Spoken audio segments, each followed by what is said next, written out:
السلام عليكم. هنعمل النهاردة مع بعض أكلة كلنا بنحبها، ووصفتنا النهاردة هي الممبار. وهنعمله النهاردة مع بعض بطريقة واضحة وبسيطة، عشان لو أول مرة تعمليه يطلع معاكي مظبوط من أول مرة. وكمان هقولكوا على شوية تريكات بسيطة هتنقل الممبار في حتة تانية خالص.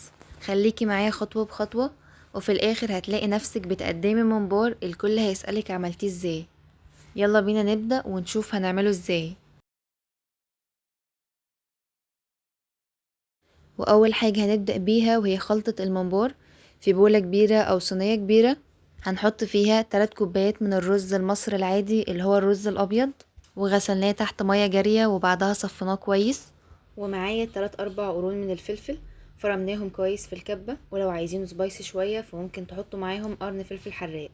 وهنحط عليهم بصلة كبيرة او بصلتين وسط، فرمناهم برضو كويس في الكبة لعند ما بقت ناعمة خالص.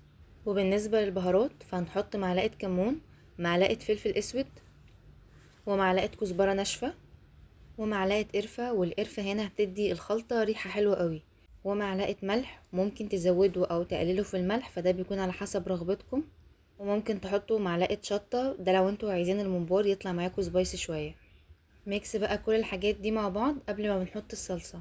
وبالنسبة عندي للصلصة اللي هنستخدمها، فأنا معايا هنا الطماطم حطيتها في الخلاط، ومعاها البنجر وهنفرمهم كويس، وبعد كده هنسيبهم على النار لعند ما يتسبكوا شوية.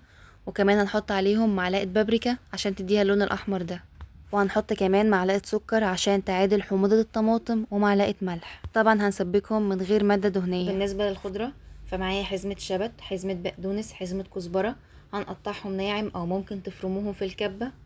والخضرة هنا بتدي للخلطة ريحة حلوة قوي، وكمان بتخلي طعمها حلو، فلو عايزين تزودوا من الخضرة زودوا براحتكم. وبما اننا عملنا كل حاجة على البارد فلازم نحط زيت. هنحط هنا ربع كوباية او نص كوباية من زيت الزيتون، وهنقلبها كويس. وفي خلطة الممبار انا بحب ان انا اعمل كل حاجة على البارد، يعني ضفت الرز والخضرة والبصل، وكمان الصلصة اللي احنا سيبناها تتسبك شوية على النار من غير اي مادة دهنية. ضفت كل الكلام ده على البارد، وده بيخلي الممبار طعمه في حتة تانية خالص، وكمان عشان نقلل كمية المية عندي في الخلطة. وبعد كده معايا نص كيلو ممبار، وده وزنه بعد التنظيف. بنجيب الممبار ونقلبه على الجهة التانية ونشيل منه المادة اللزجة، وبعد كده بنغسله تحت مية جارية، وبعدين بننقعه في مية يكون فيها ملح وليمون، ونسيبه من تلت ساعة لنص ساعة. وبعد ما بيتنقع بنشيله بعد كده ونغسله تحت مية جارية كويس، وبعد كده هنحشيه.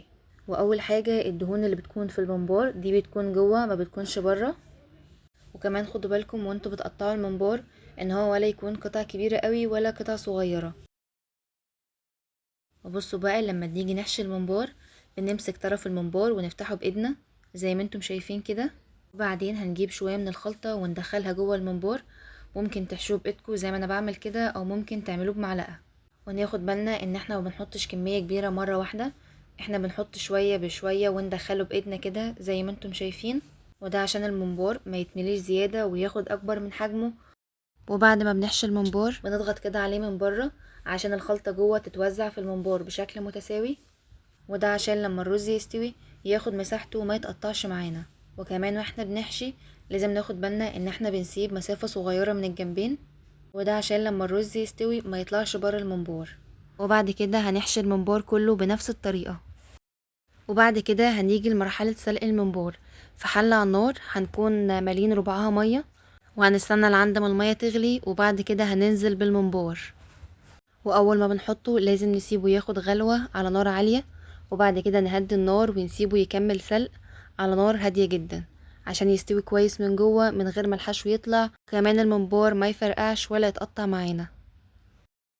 ولو وصلتم لعند هنا وعجبكم الفيديو ما تنسوش تعملوا لايك وتشتركوا في القناة وتفعلوا الجرس عشان يوصلكم كل جديد من فيديوهاتي.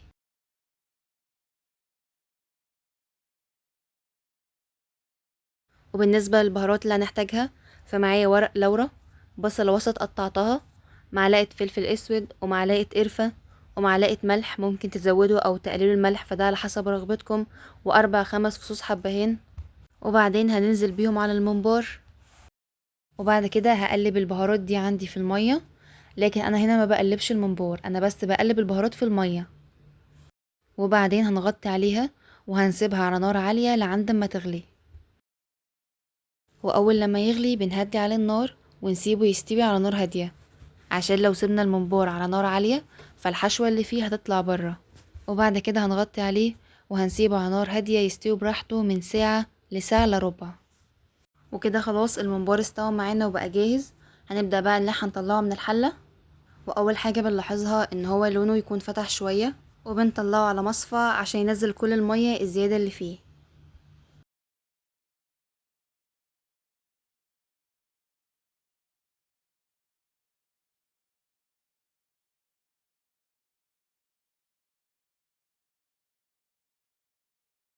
ودلوقتي بعد ما سلقت الممبار حطيت طاسة كبيرة على النار وحطيت فيها شوية زيت حلوين كده عشان يدي لون ذهبي جميل للممبار.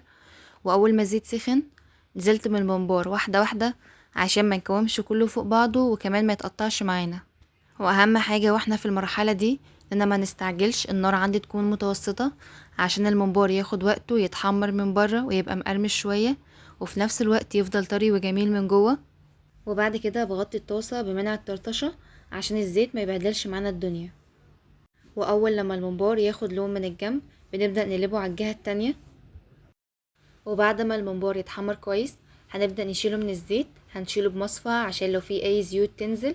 وبعد كده بنطلعه على مناديل مطبخ عشان تمتص اي زيوت موجودة فيه.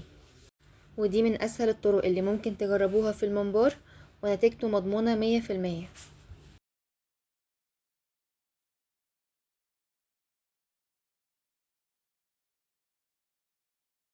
وهنحمر بقى كمية الممبار كلها بنفس الطريقة.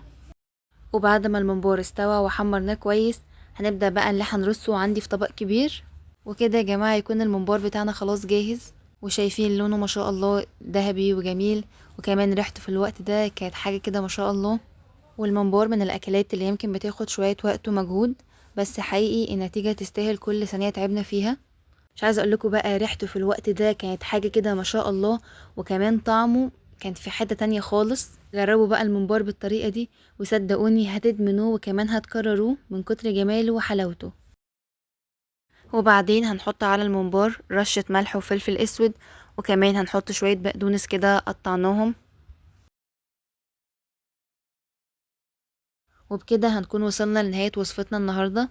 ما تنسوش لو عجبكم الفيديو تعملوا لايك وتشتركوا في القناة وتفعلوا الجرس عشان يوصلكم كل جديد من فيديوهاتي. واشوفكم على خير في فيديو جاي.